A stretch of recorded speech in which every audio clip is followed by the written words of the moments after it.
Hey guys, welcome to Sports Spectrum. Today, we got a great conversation with Brett Hagler, and wait till you hear the work that he's doing with New Story. It's coming up right now on Sports Spectrum.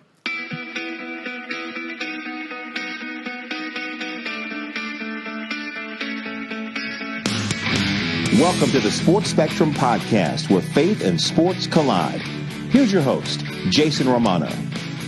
Welcome to the show, guys. I'm Jason Romano. So glad you're tuning into our program. Today, we are the intersection of sports and faith here at Sports Spectrum, and we got a great conversation coming up with Brett Hagler, the CEO and co-founder of New Story. Before we get to our conversation with Brett, I want to tell you about our Sports Spectrum newsletter and the way that you can get a really unique and free gift, a 10-day daily devotional written by professional athletes for free. You can sign up right now at sportspectrum.com. Our weekly newsletter is an email that comes to you each week, usually on Wednesday mornings, just kind of updating you on all the latest and greatest that we have here at Sports Spectrum, the articles, the stories, the podcast, the devotionals. It comes right there in one simple email to you each Wednesday morning. Sports Spectrum Weekly is what we call it, and that's our weekly newsletter. You can sign up for free at sportspectrum.com. And when you do sign up, we're going to send you a gift, a 10-day daily devotional, a Sports Spectrum devotional written by professional athletes. So it's their words, not mine, not anybody that I work with. It is the professional athletes themselves writing these devotionals to help you along on your journey with Jesus. Again, sign up for free over at sportspectrum.com. You click the newsletter icon, just put your email address in, and you're good to go. The Sports Spectrum weekly newsletter. Sign up for free at sportspectrum.com.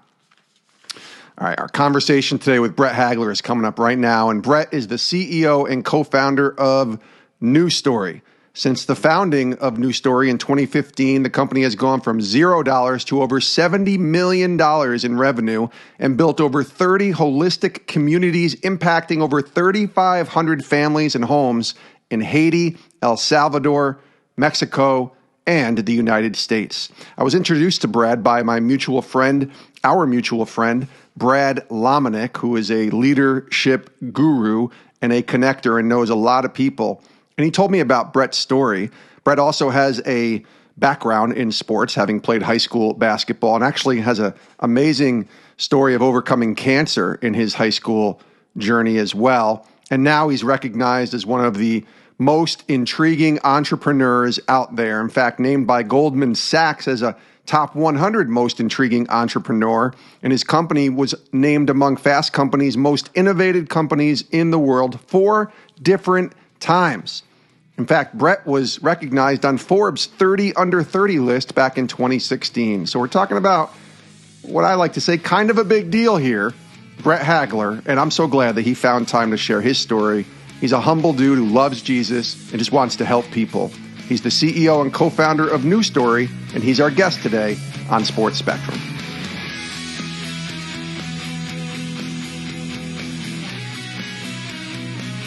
Brett, welcome to Sports Spectrum. How are you?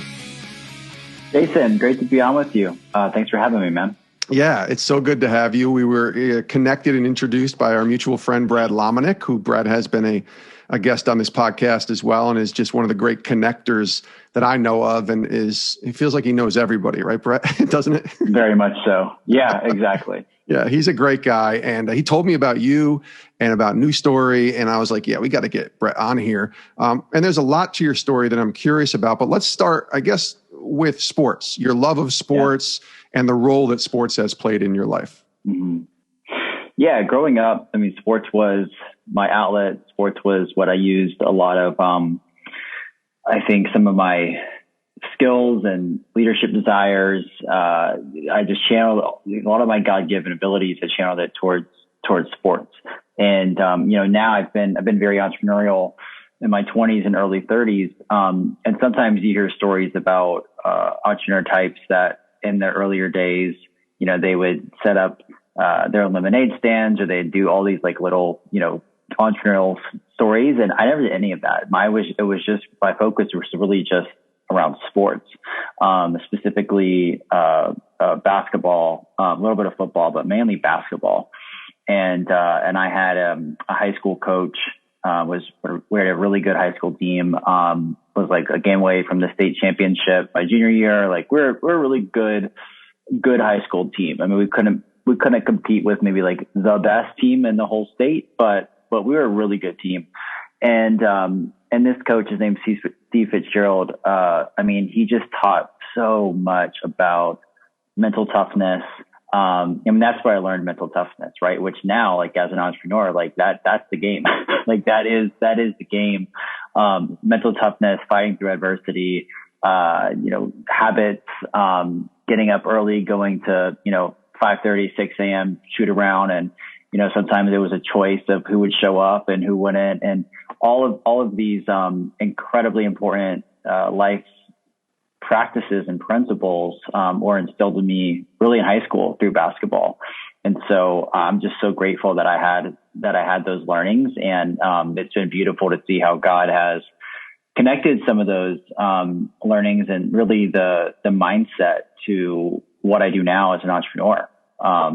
There's so many parallels, and then we start factoring in team building and character. I mean, it pretty much covers everything. So yeah. Break down Brett Hagler's game. Like if I'm going back to 17-year-old Brett and I'm playing you, we're playing pickup outside, and I want to have you on my team. What are you? What's your strengths and what was your weaknesses? I wasn't like the star. I'd probably be like a really good number 2 or 3. I would probably get you around 15 points a game, wouldn't shoot that many shots, but be pretty efficient, and a really good defender. So ideally like one of the best defenders on the court. That would be like kind of at my best version. Where's your position though? Were you a big? Were you a 2 or 3? I was a guard. I was a guard, like mainly a 2. Sometimes I play 1. I was 6'1". I was pretty strong. I was like 175, 180. So that was it. All right. Well, I could have been, one of my, and I guess I don't regret it because God's connected a lot of dots to where I am now, and I love where I am now. But I do think going back, and this gets a little bit into my testimony. In high school, I started to care a little bit too much, about things off the court. I'll put it that way, mainly, girls and partying. And Sure. I do think that it started to affect, how much time and effort and my habits and a lot of the things that have, I think, made me a decent leader and entrepreneur in my 20s. If I would have applied those things, if I would have actually gone to like the next level with some of my mindset and what I've learned now as an entrepreneur, I could have been probably 3 times, 4 times better than I was. Just through like those choices. Right. So I somewhat regret that. But yeah, well, you're also a high school kid, and high school kids are knuckleheads and make mistakes too. But there's totally 2 interesting parallels here I think I want to get into. First of all, your Jesus story, but also, and they may intersect, but also battling cancer. And that all took place a little bit in high school. Can you kind of walk me through those 2 worlds and, maybe take us through the faith journey first that maybe leads up into the cancer story? Sure. So I went to a private Christian school in middle school and high school. I was there for basketball, really there for the coach and coach, his name, called Fitz. He was a strong believer, probably the best role model I had growing up as a believer that, actually got my attention and inspired me. And, but once I got into high school, I don't know. I kind of felt like from a testimony that, faith to me and what I was exposed to was boring, too many rules, not adventurous. You couldn't go out and have fun and enjoy life and be successful and make a lot of money. A lot of the things that I had been conditioned to thinking, was what I wanted in life. I just felt like, I know I know he's important. I know Jesus is cool and important, but I'll figure it out when I'm like 60 because until then I can do all this other stuff and I can live for me. And that's going to be way better than if I put Jesus on the throne of my life and I surrender, because how in the world could that doesn't sound better than me going out and doing my own thing and, girls, gold, and glory. I call it the 3 Gs. That's what I was basically living for. And then after that was really just like a vision of business success and entrepreneurial success. And like, yeah, I'll fit in God and Jesus later down the road. Mm-hmm. But until then, I'm like, I'm good. Like, I don't need that. And so that was kind of where my head was starting to go in high school, of just like punting God, basically, right? Being like, I'll come back to this later in life because there's no way it could be as good as if I lived my life for myself. So that was my thinking. And then when I was a senior in high school, we were actually going into the state playoffs for basketball. I was going to potentially play at a smaller college. And I was doing that, but then I, out of nowhere got diagnosed with a really rare form of cancer. Right toward the end of my high school career, and came out of completely left field. I was probably the last person in the school anybody thought would get cancer when they were 18. It was, I mean, there's people who've had it way worse, but it definitely, was a serious tumor. It was about a 30% chance it didn't make it. It was, really dangerous. It was kind of in my nasal area, could have gone up to my brain. Like it was scary for sure. And there were definitely moments where myself and my parents and my team, and I mean, nobody knew what the outcome was going to be. And so that was a season where fortunately I got through it. I was better. There were some just extraordinary doctors that basically performed 10 out of 10 perfect surgeries. There was a small little miracle in there too. So I ended up getting better. And once I got better, instead of me kind of fully surrendering my life to God and being full of gratitude and just wanting to, make the most of a now more generous and selfless life, I honestly went the other way. I was like, okay, life is obviously short. I never know when it's going to end. I already had this vision of what I wanted to do in college and in my 20s. And now I'm just going to like go do that to the nth degree. And so I went to Florida State and, kind of just live my life entirely for myself, use any kind of leadership skill or ambition, entirely for my self gain. And, did that throughout college, a little bit after college, and then found myself in a place where I was surrounded by some older folks that I got to see some of their lifestyle. And they were folks that I think I thought I wanted to be like one day. And then I got a closer view of what it was actually like on the inside. And, God used that experience to start to reposition what I wanted. And I started to just think about more meaning, a bigger purpose. God started to come back in the picture. And in my early 20s, I was starting a for-profit startup, and I was raising venture capital money. And one of the gentlemen that I was trying to raise money from, I had no idea he was a believer. From the outside, he was like the coolest guy, a role model. He was a former CEO turned venture capitalist. I'm like, I want to be like this guy when I grow up. And had, again, no idea he was a believer. And at lunch, when I was trying to pitch him to be our largest investor and to learn from him, because I was just an early 20 something, loved leadership, loved learning, loved self growth, health, all things. And I asked him a question about leadership, and he said his philosophy is about servant leadership. And I was like, oh, cool. Like, what does that mean? Like, where'd you get that from? And it was just a softball for him to just answer my question and tell me about Jesus and to give me a vision for servant leadership and how I could still use a lot of my ambition and my desire, and just make it more about others. And I could still have an exciting and adventurous life that, could try to go make big things happen if that was in God's will, but to do it in a way that was serving and that was putting others before myself. So that was the catalyst that God used to kind of change everything. And I just made a total 180 in my early 20s and went all in, surrendered my life and to Christ. And it's been an amazing about 8 years since then. That's a great story. We're going to get into new story in a second with that. I'm really fascinated by, I was just kind of going through as I'm thinking about your faith journey and looking on your social media pages, I find John 3:30 there, the Bible verse. And that's a verse that actually guides and directs us at Sports Spectrum as well. When you go into our Sports Spectrum offices in Colorado, he must increase, we must decrease. John 3:30 is right up on the walls there. And it's kind of how we operate in the increase in Christ and the decrease in self as a ministry. What's that verse mean to you? Why John 3:30?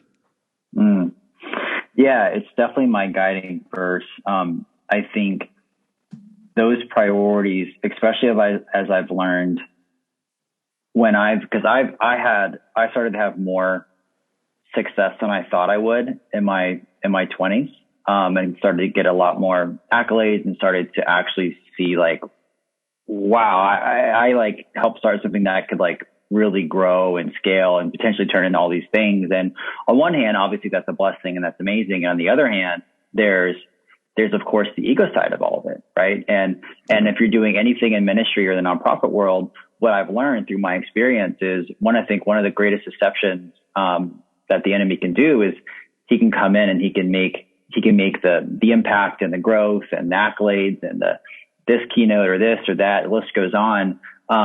That could actually come from a place of entire like selfishness and self-glory, right? That's somewhat disguised, and it's not entirely bad or wrong for good and because it's for others, right? Sure. And so I caught that a little earlier, and I was really scared of that happening to me.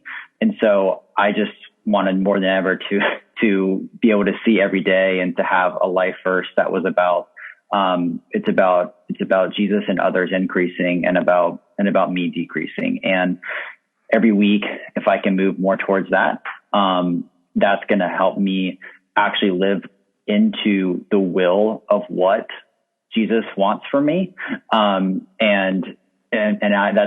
That's success, right? Success to me is now I've learned is, being with Jesus, becoming like Jesus, and trying to do what he would do if he was me, right? And trying to abide over strive, and trying to have obedience over outcomes. And as hard as that is, especially when you're younger and it seems like things are working and there's momentum, it's a challenge, right? It's a challenge to truly desire for Jesus and others to increase while you want to decrease. But there's trust in knowing that if that does happen and that is the true desire, that one, you're accomplishing, you're going to be in a better position to actually do what he wants you to do. And that's going to lead to a better life. So let's take a quick break from our conversation with Brett Hagler to tell you more about Sports Spectrum's magazine. You can check it out at sportspectrum.com and subscribe. It is a great resource if you're looking for stories, in-depth stories on the intersection of sports and faith with your favorite athletes and coaches. Sports Spectrum magazine is the place to turn to. It's the best thing I think that we do here at Sports Spectrum. It's also the longest tenured thing that we do here. When you think back to how Sports Spectrum was created back in 1985. It started with a magazine, and that magazine continues today. And it is a great resource. I'm telling you, if you're looking for a gift for someone, Sports Spectrum's magazine is the way to go. And we keep it really cheap. $18 for a 1-year subscription. For the whole year, it's less than $20. If you want a 2-year subscription, you can lock that in as well, and it's only $30. And you can do that at sportspectrum.com, the website. Just click the magazine icon and you can place your subscription there. It's a great way to support our ministry as well. But like I said, it is a great resource to have. If you want to share it with someone who you know is a sports fan and have them see how God is working in the lives of all of these athletes, the Sports Spectrum magazine is the place to turn. Again, subscribe today. 1 year for $18, 2 years, lock it in now for $30 over at sportspectrum.com. We're so glad to have Brett Hagler here on the show on Sports Spectrum today. He is the CEO and co-founder of New Story. At what point, and you kind of alluded to the idea of Christ getting a hold of your life and the venture capitalist, the guy you meet, kind of living his life out as a servant leader and kind of showing you who Jesus is and maybe your purpose in this. But then to actually go and start New Story and take the leap and begin this journey, where does that happen? Where does that take place in the idea of, I want this to be what this is? And then I also want you to explain what New Story is. For sure.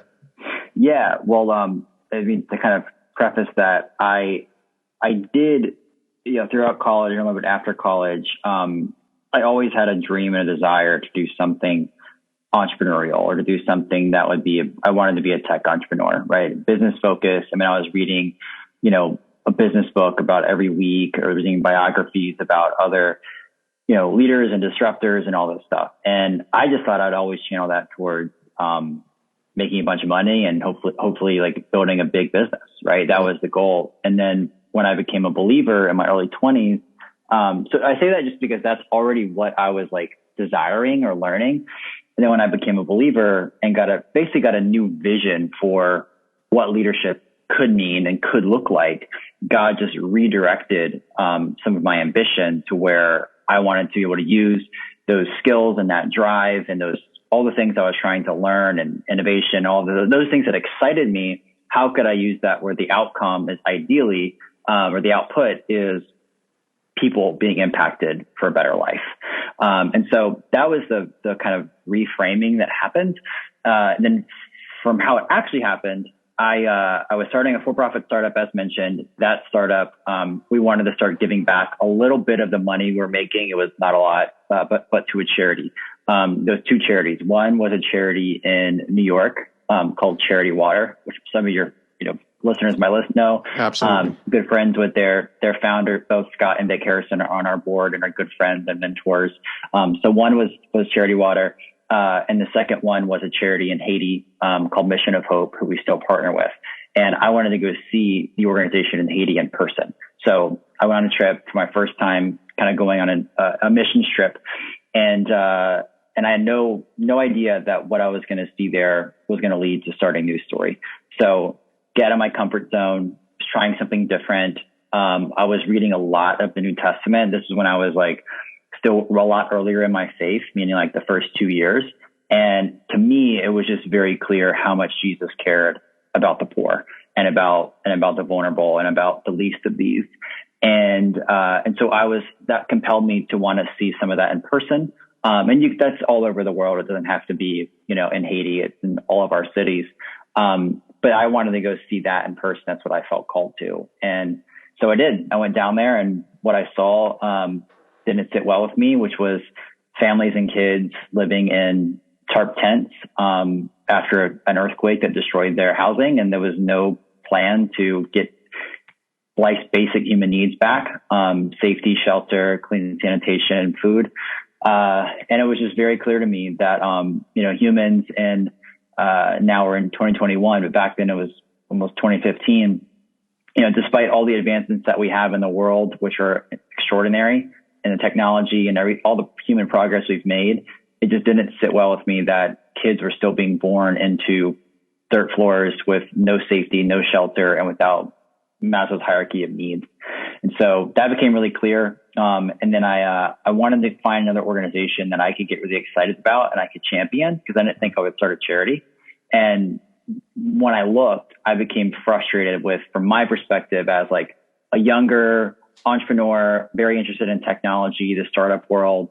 I wanted to see some more innovation, more forward thinking, like refreshing a lot of the maybe traditional ways, a little outdated from my perspective.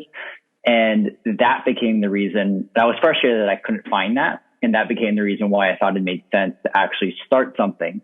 And that's why I called it New Story. I wanted to create a new story, and not just the families that we get to work with and provide housing and communities, but also a new story in how we think about refreshing an outdated charity model. So that's how we got started in 2015. And what we do, very simply put, we partner with some of the poorest families in the world that don't have access to a multi-generational home product and don't have access to financing or lending. And we partner with them through providing a low-cost home that's about $6,000 US. We use a lot of different innovations and material science and architecture to get the cost that low. And then we also partner with them from a lending perspective where they actually will pay for about half of the house. That's a loan that they'll pay back. So we're providing that, the lending and the home cost. And then there's subsidy for each home as well, just because the families we work with are making $3 to $12 a day, so they can't afford the whole house. So that's what we do now. Man, that's such great work and such a great story. And I love what you guys are doing. Can you tell me about a story or a time of the tangible impact, right? Like if somebody wants to partner with New Story and they're listening to this, or they want to donate or whatever, they want to say, okay, the fact that you're helping families is great, but the stories is what really penetrates and cuts through when you hear and see someone. And you had this, I know I saw it as part of that Apple TV documentary where you guys were featured about the 3D printed community. And it was just a really cool thing a couple of years ago. Tell us a story of the work that New Story is doing, maybe how it's impacting. Sure. Yeah. I mean, so before starting New Story, I was really excited about, like income generation and education. I thought those are the things. And I still think they are, but it was very clear to me that, a hardworking mom that has talent and wants to go work hard, if she doesn't have literally the basics of safety and shelter, both physical and psychological, and clean sanitation for her kids and her, well, when it rains and it storms, they'll be flooding inside of their home. And that means mosquitoes will come in and the kids will get sick and they can't go to school. And then the mom can't actually go to work and hold a job. And it's just, It's this long cycle where the net of it is, we call it, they're just living in survival mode where they're not able to be in a position to actualize their God-given potential and dreams, right? Because they're just held back. They're governed by just trying to survive day by day because of their lived environment.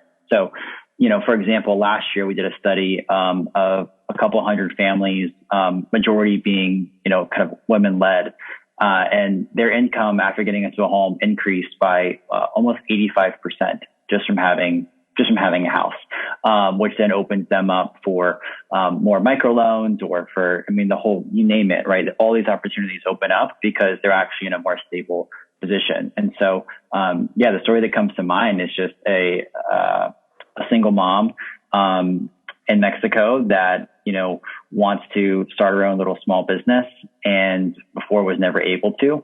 And now, she's able to not only have her kids be safe at night and, healthier, and the list goes on, but also actualize more of her dream of starting something that brings her joy and that she's passionate about, and is generating income for their family.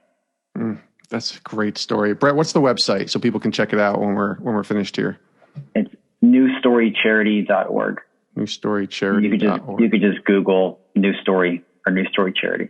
Nice. Newstorycharity.org is the website. Brett Hagler is our guest here on Sports Spectrum. I've read or was listening to you on a podcast where you talked about being passionate about the intersection of innovation and impact. Tell me about what that means in innovation. I kind of know when you talk about New Story, but there's more to that. I have to imagine when you're passionate about something between innovation and impact. Yeah, for sure. Yeah. So, this is how I think God wired me.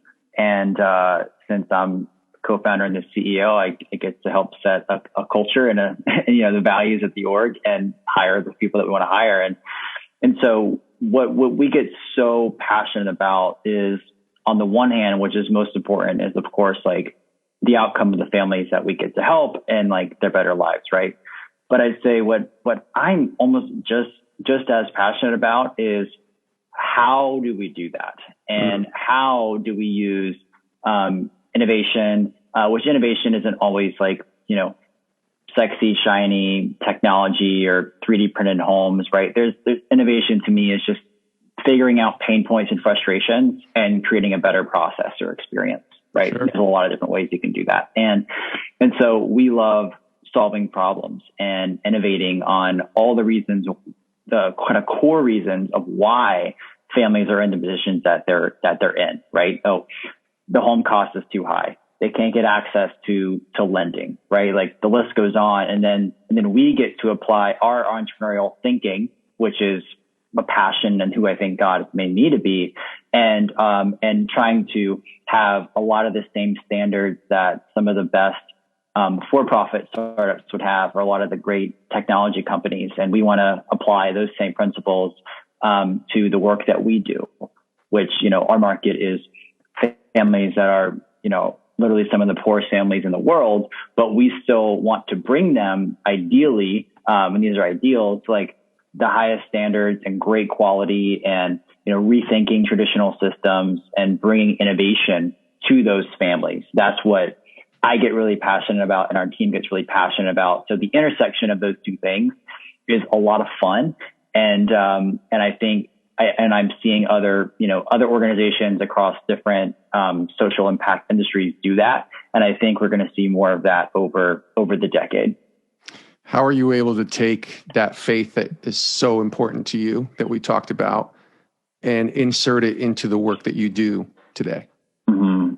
Yeah, for sure. So I would say there's a couple things that come to mind. One is like I think dignity comes to the top of my mind as far as who we serve. And that means, and I've been exposed to, other nonprofits or churches, and I think the heart is amazing and is great. But I do think sometimes that dignity is somewhat out of the picture, where they're not involving families in the actual design process, or they're not asking for families their opinions or their creativity, right? Because the families are super poor and they don't have experience. And so not involving the families, not having the highest standard or like quality bar of what you're actually delivering to families, because they're some of the poorest families in the world. So anything is almost better than nothing, right? And some of that is true, but I feel my faith, like I feel Jesus has called me to want to bring really high standards and quality and dignity and honor and respect to some of the poorest families in the world, right? And so that'll be one piece of it. The second thing is just how we treat our team, and that is through a value that we have called a humble pursuit of excellence, but that stems directly from Jesus.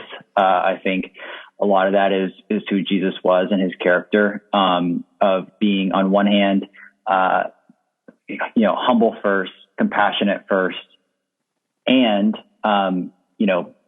going out with tenacity and like trying to go make things happen. And those two things blended together, I think are, for us, that's like our core value at the organization. And then how do we truly live out just putting others before ourselves? So, I mean, I've basically just taken a lot of the scripture that spoke most to me, and how do we instill that into our values in a way that anyone can get on board with, whether they're a Christian, no faith, different faith, like it doesn't matter, right? What are these core leadership principles that if you do them, it's going to make people around, it's irresistible, right? And I think that's one of the most beautiful things about Jesus and the leadership philosophy is that if you're putting others before yourself, if you're having a high standard, if you're truly loving people, if you're, operating out of humility, like kindness, compassion, the fruits of the Spirit, generosity, the list goes on, like it's truly irresistible, right? And I think that shows up in how you build a culture, and how you treat people, like for us, like who we work with on the ground, our partners, our families. If you're doing those things, fruit will come, right? If it's genuine, fruit will come. So it's a little bit of how I try to live out my faith. Well, it's got to be such a great way to have conversations about faith with people totally. Too, right? Like maybe the New Story nonprofit world isn't overtly Christian per se, right. even though it is. Yeah, it's not. It's nonprofit, mm-hmm. Right? But man, what a great opportunity to love and serve. And then people say, like that guy did with you many years ago, right? It was like, let me tell you about servant leadership, and you're like, what is that? It's like, oh, exactly. and it points people back to Christ. It has to be such a cool evangelistic way, I guess, without even trying to be evangelistic. Mm-hmm. Yeah, that's exactly it. And it's been amazing the doors that God has opened through that. It's almost every time something happens, it's not because I'm trying to force it. I'm just trying to, humbly live out the values and the practices of Jesus, and then opportunities happen. Right. And that's been, and people are called to so many different things, right? Like some people are called to more like direct, overt, ministries, right? Some are called to just be an extraordinary leader at a large company, right? Some people, the list goes on, right? To be a high school coach. And, but I think if you're doing your job, ideally at a high standard with humility, and you are living out the values of Jesus, yes, to your point, Jason, like people are going to ask. And even if they don't ask, it's going to be a beautiful example of why you're motivated and what it's like to be a believer. My last couple of questions here, really even maybe just one question, is focused on leadership. You're a CEO, co-founder. You're leading a very, I guess I would call it a large company, even though it's a nonprofit, but it's impacting a lot of people and doing some great things.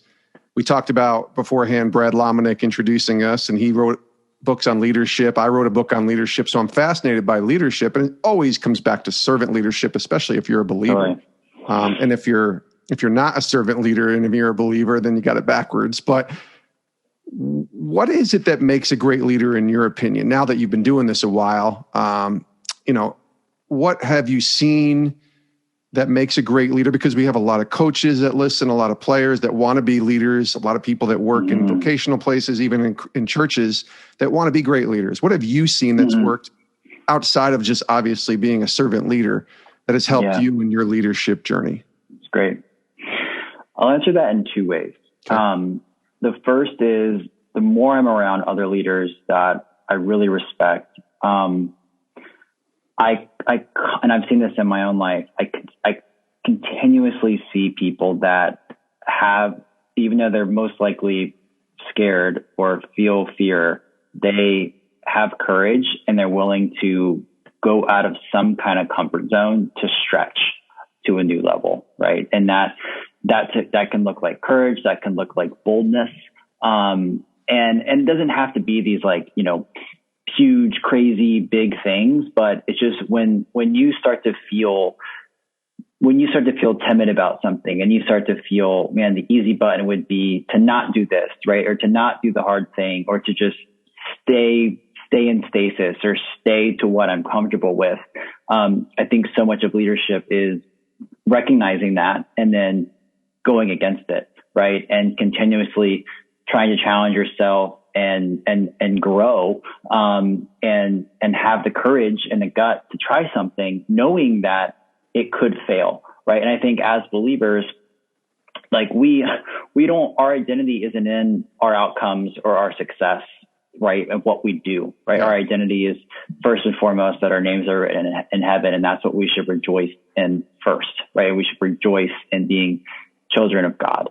And when you really understand that and you take that at its word, then I think as believers, that opens us up to a lot of calculated risk taking, and to have more courage, and to be more bold, and to actually try things that the outcome is not guaranteed, and to put ourselves out on a limb, right, where we're exposed to some risk. And I don't mean bet it all, dumb risk, but I mean like some risk to then eventually get a different kind of return, right? So that's the first thing. And I think as believers, we should be the ones that are going out and making bolder bets.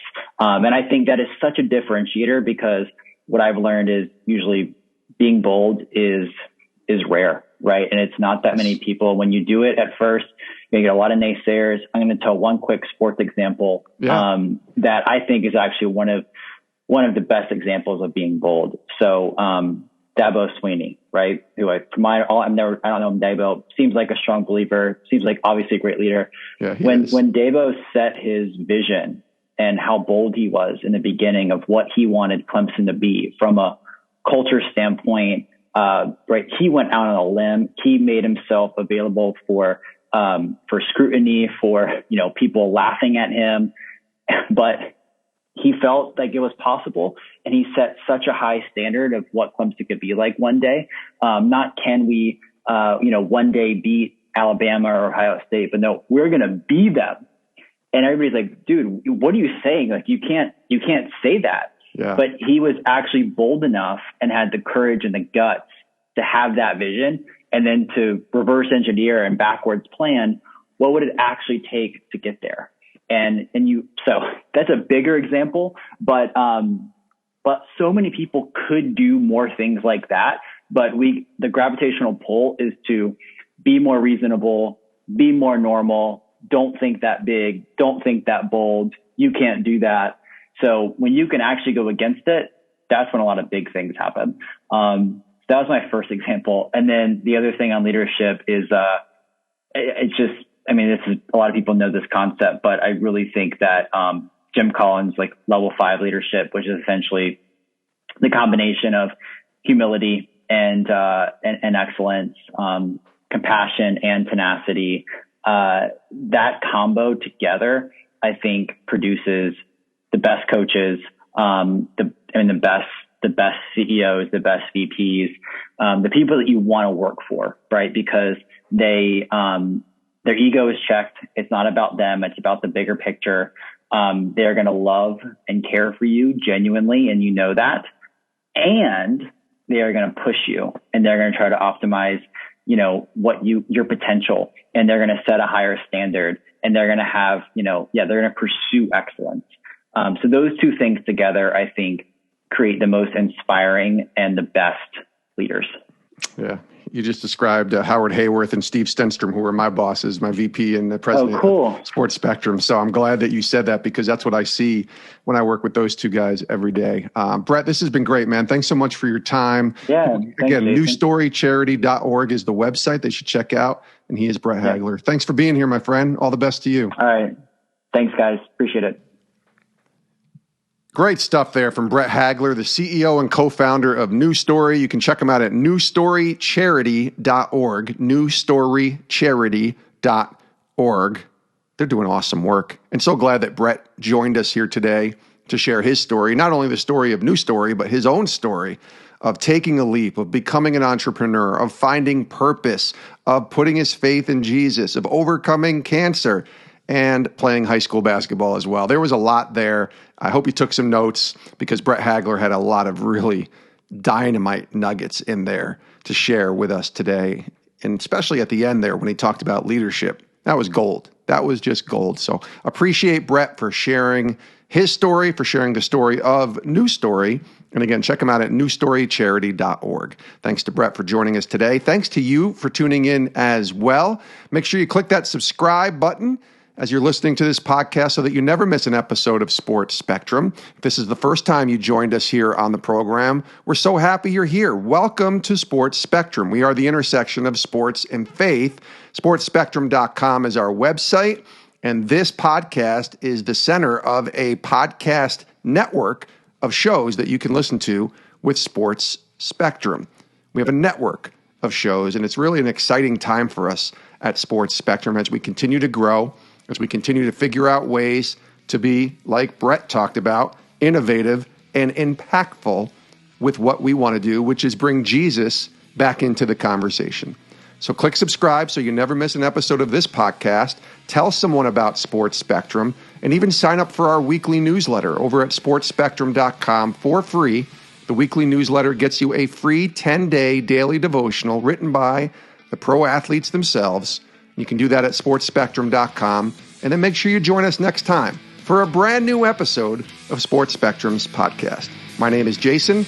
We love you guys. We hope you all have a great rest of your day. We'll see you next time.